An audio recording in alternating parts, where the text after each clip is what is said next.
Alright, so the title said something about pre-med, right? So you was doing medicine?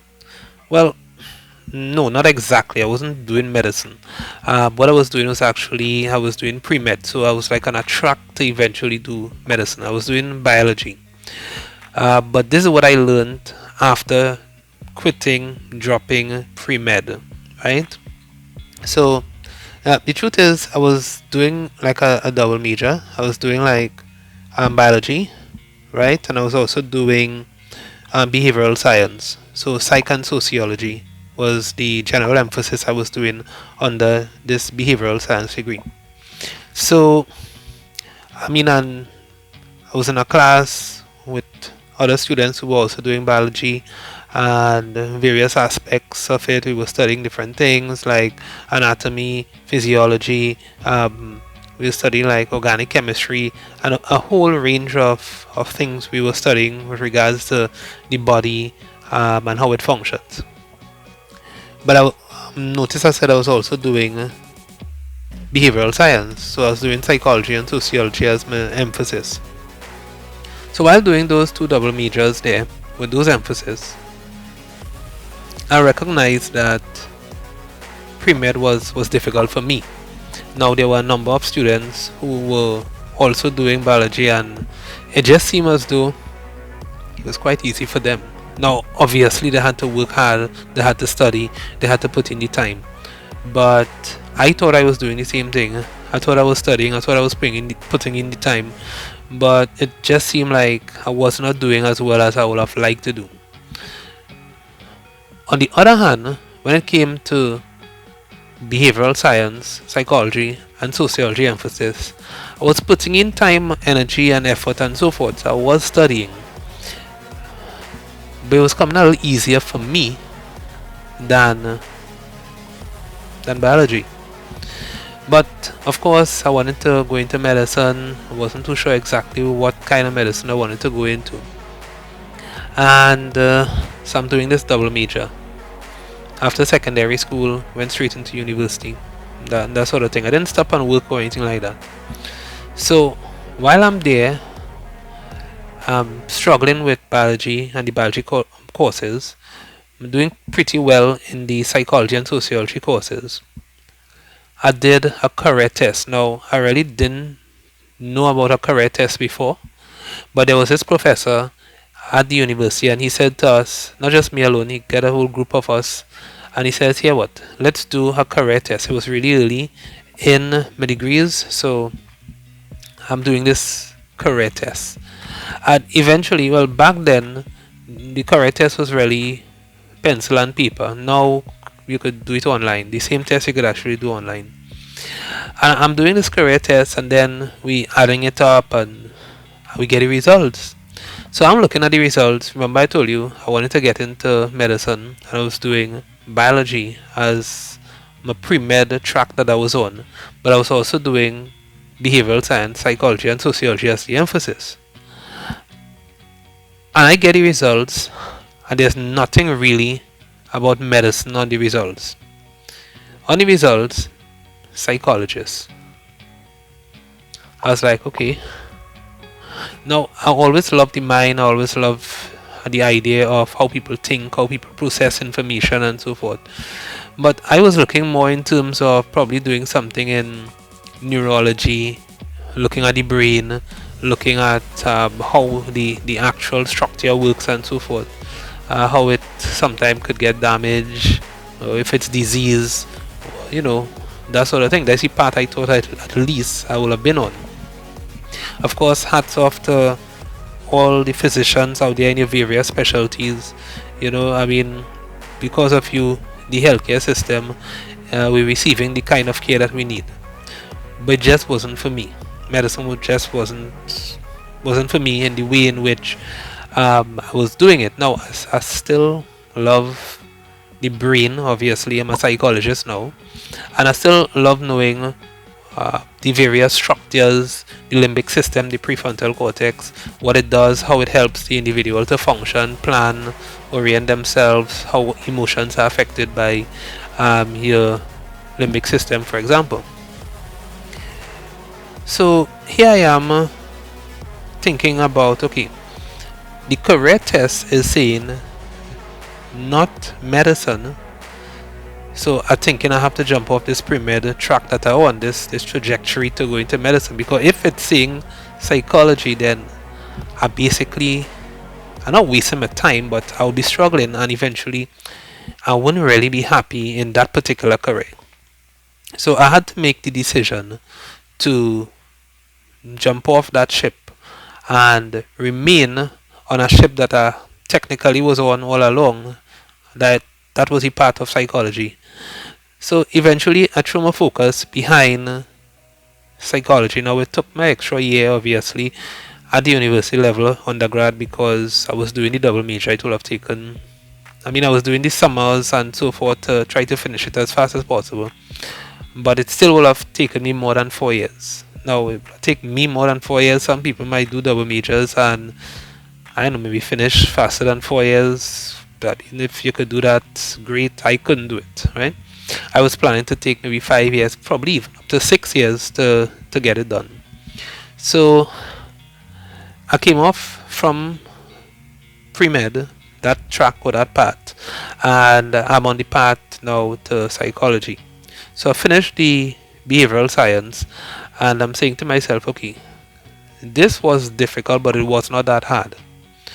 But before even finishing the psychology, I started thinking like what career paths I could get into. Now remember I said I did the career test, so I know I was going to be a psychologist, but what kind of psychologist? So I'm a child psychologist. Was I going into clinical psychology, developmental psychology, educational psychology? What kind of psychology I was going to do, right? So I started thinking about it, and I said, you know what, I want to do something with the brain still, but I didn't want to really go into cognitive or neuropsychology. I was thinking maybe not, right? So eventually I said, okay, educational psychology, I'll get into that, and that's what I eventually did. So I went into educational psychology, and I did some emphasis in like testing and learning, development, and research. And I thought it was a really nice program. It took me a little longer to complete it than I would have wanted to, but I was able to finish that program at the master's level. And being now in mental health and psychology, because that's the two fields kind of like what I'm in right now, I could see that, yes, even though I had to jump off the medical track that I was on, still I could see the connection between how the brain functions, how the brain learns, as well as some of the clients that I even work with right now are clients who are either prescribed medication or will be prescribed medication. And I can understand or appreciate. I mean, obviously other psychologists probably could do the same thing too, but because I started off kind of on the medical track, sort of oriented, understanding, well, some clients just need medicine as well as therapy, medicine and counseling, as the case may be. So that was how I quit the path of medicine and I ended up in psychology. I'll give you a little idea as to how I became a psychologist and not a medical doctor. Again, those who are medical doctors, great. We are so happy that, and those who are in the just medical career and are holding nurses, those who work in the laboratories, really fine work that you're doing in supporting those who have various pathologies and just are unwell. All right. So thank you very much for the hard work that you're doing. So if this probably can help someone to see that sometimes you might be on a particular path and I may need to do a career test. Now it's really easy to do career tests. You can do it online, or you probably could connect with a psychologist who is able to run that test for you, and you can see exactly what path you should be on. That will be not easy for you, but it will be a little more fulfilling for you, right? because I talk to teenagers, for example, who may be about to write exams, or those who might be choosing subjects, and they're really not too sure which path or what path they should get on to with regards to careers.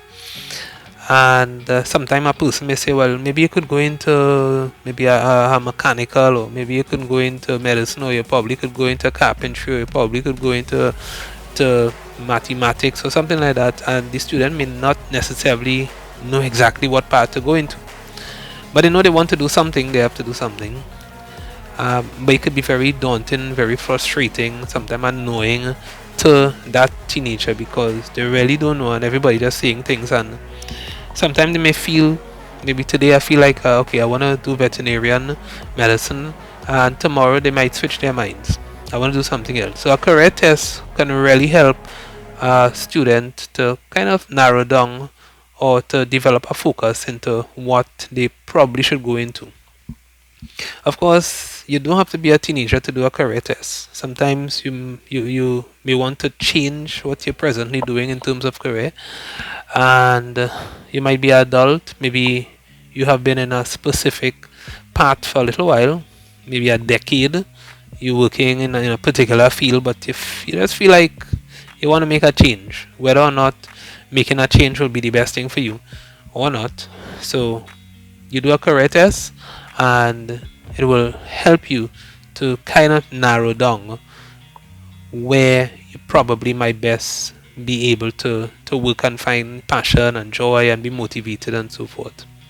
So that was just a little bit about how I ended up into psychology and not medicine, and maybe we could help you so you could do a career test, find out where you might fall, and and it may actually be the career that you're doing right now. Maybe that's what you have to continue doing, and you may just have to find ways to find enjoyment in what you're doing right now. And it might mean just changing your perspective. Maybe you're expecting a little more than, you're not being reasonable. Sometimes you're in a job and you expect to get a whole set of different materials and this, that, the other. Maybe you should, but the organization may not be one that could provide all these different things for you at this present time, and you just have to work with what you have.